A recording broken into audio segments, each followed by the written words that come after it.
Australian federal police officers are this afternoon continuing to raid the ABC's Sydney headquarters.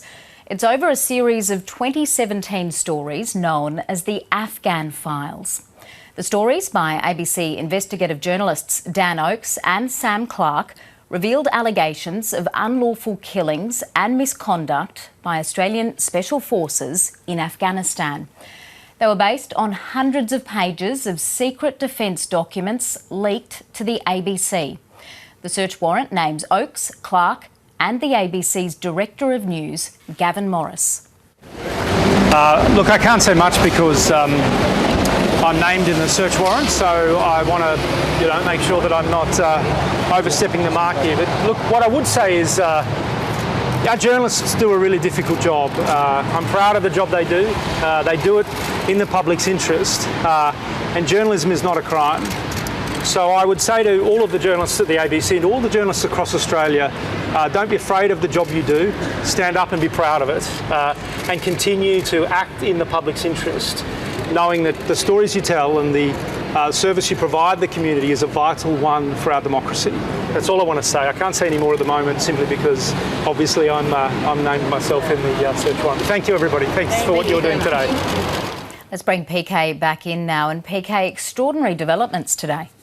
That's right, and very strong comments there from the head of news here at the ABC. The ABC's managing director has said that this morning's AFP raid of our Ultimo offices in Sydney raises legitimate concerns over freedom of the press. And the ABC's head of investigations, John Lyons, has demanded to know, is this a free media? We're going to be joined now by John Lyons, who's been live tweeting all of this throughout the day and really keeping the public informed, including journalists like me, informed about exactly how this looks. John Lyons, welcome. Hi, thanks, Patricia. You say this is pretty confronting and have asked, what does it say about a free media? Please take me through exactly what's happened today.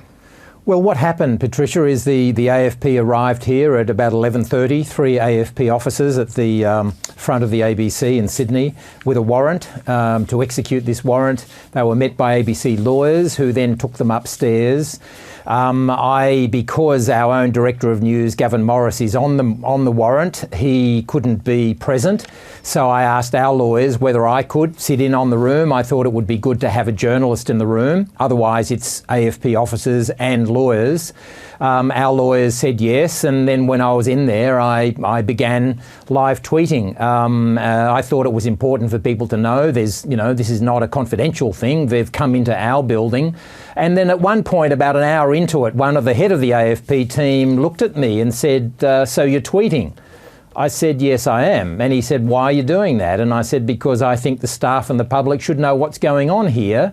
I said I wouldn't tweet out any confidential material, any operational matters or the names of any possible sources, which of course I wouldn't do as a journalist. And so he said, fine. So I've been in there several hours now. So right at the moment, up on level 11 of this building, I've just left it to do this interview.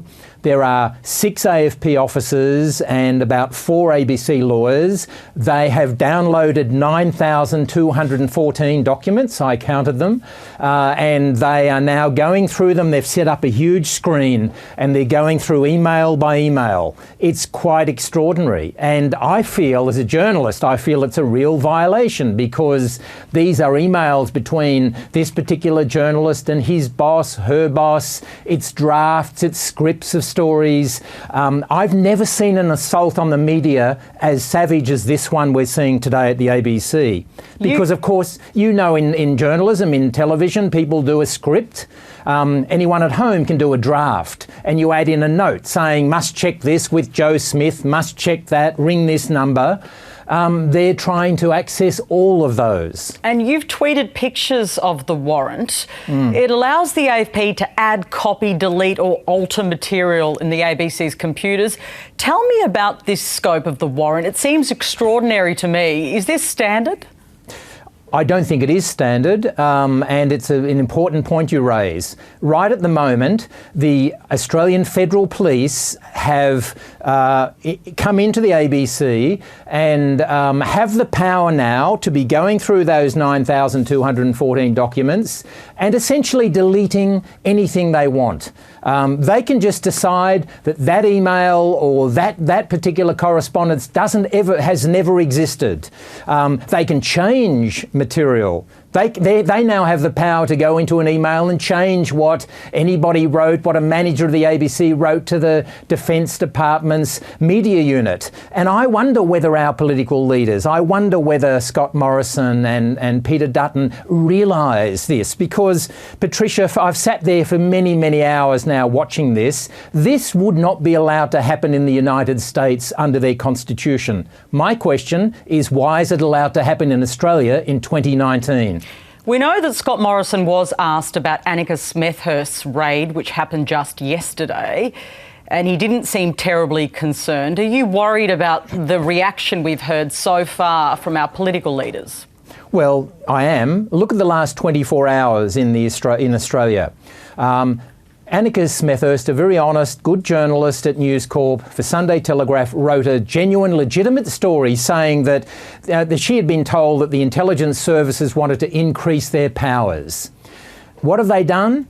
The intelligence and police services have raided her home, spent 7 hours going through her kitchen, her bedroom, everything in her house. I think it's a violation of her and her journalism. The reaction from News Corp's been very strong. I presume it'll be just as strong in defence of the ABC. And then yesterday they put pressure, Home Affairs Department, Peter Dutton's department, put pressure on Ben Fordham, a radio personality here in Sydney at 2GB, pressured him to reveal a source. In the same 24-hour period, they raid the ABC's offices. This is, in my view, this is a really serious escalation of the attack on the free media, and that hits the public. It's not just about the media. It's about any person out there who wants to tell the media about a bad hospital or a school that's not working or a corrupt local council. The message from the AFP, in my view, to all of these people is watch out, because we'll be able to find out who you are and we'll come after you. Do you know if the 3 ABC staff named will be interviewed? I don't know whether that will occur. And what consideration did the ABC give to the possibility of this happening?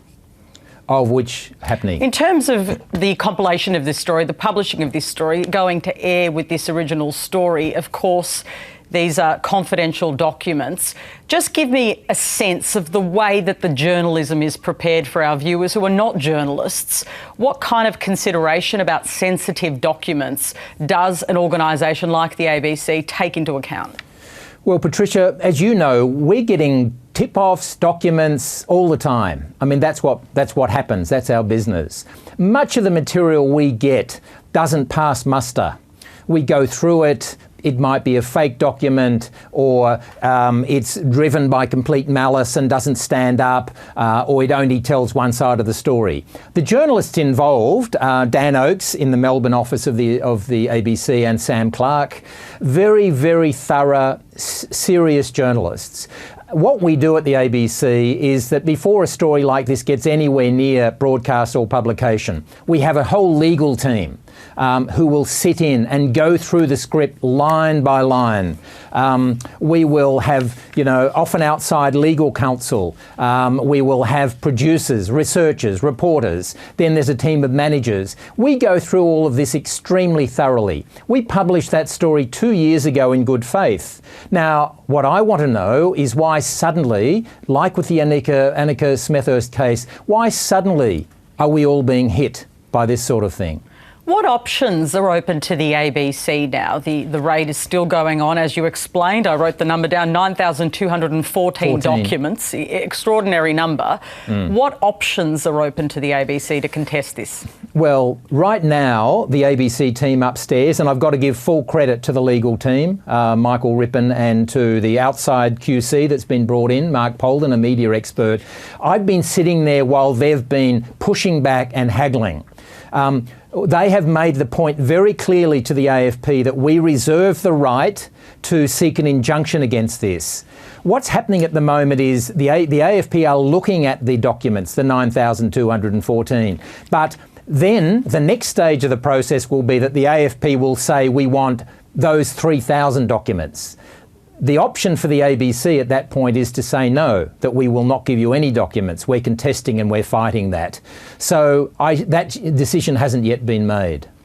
You've described in this interview and also in your tweets that this is a chilling development for the Australian public and its right to know. You think it's chilling. You think this is more than just an isolated incident, that this is a dramatic escalation in terms of the treatment of the free press in this country? Yes, I think there's been a growing pattern in recent years for this, and I think this is the most audacious. I've never seen a warrant, and I've been subject to warrants myself as a journalist by the AFP, stories I've done. I've never seen a warrant this comprehensive and this, I'd say, scary, for the Australian Federal Police to have the power to not just take and seize, but to delete and to change official ABC documents. And the chilling message is not so much for the journalists, but it's also for the public. I mean, that's a really important factor in this, is that the average person sitting out there, I mean, in some countries, whistleblowers are treated well and reverentially because they help keep the system honest. This message to the whistleblowers or people around the country who see corruption happening at a local council or in the hospital round the corner, what the message is, be careful, because we can hit with the full force of the law. The main target of this, by the way, is not the journalists involved, it's whoever gave them the material. From sitting in that room for several hours, it's clear to me that the main target is the source of the information or the sources of the information, and I've been careful not to tweet any names related to that. John Lyons, you're obviously right in the centre of the raids that are continuing, but more broadly, before I let you go, yesterday it was News Corporation, you mentioned Ben Fordham, and of course it's the ABC right now. What kind of work does the media need to do for law reform? Do you think this is a policing issue, or is this around law reform and pressure on governments, both sides of politics? Because there has been a bipartisan approach to national security in relation to all of this and the right for the public to know. I think we need to speak about it, and I would hope that members of the public care about this. If my Twitter feed is any, I've got about an extra, I think 3,000 or 4,000 extra Twitter followers in the last 4 hours. It's incredible. There is an interest out there, not just amongst journalists. And I think that what we need to say to people that whatever you think of the media, we have had a free media in this country for a long time. We've sort of taken it for granted. But we're getting to the point now where, does a journalist want to have the AFP come and spend 7 hours going through her house? Do journalists and whistleblowers want to have the full force of the Australian Federal Police come down on them? So we in the media need to be strong, we need to be confident and to push back where we can and be determined to keep bringing stories that the public needs to know about. So we don't want a situation where the journalists know all these stories, but the public are blissfully ignorant. John, thank you so much for your time. Thanks, Patricia.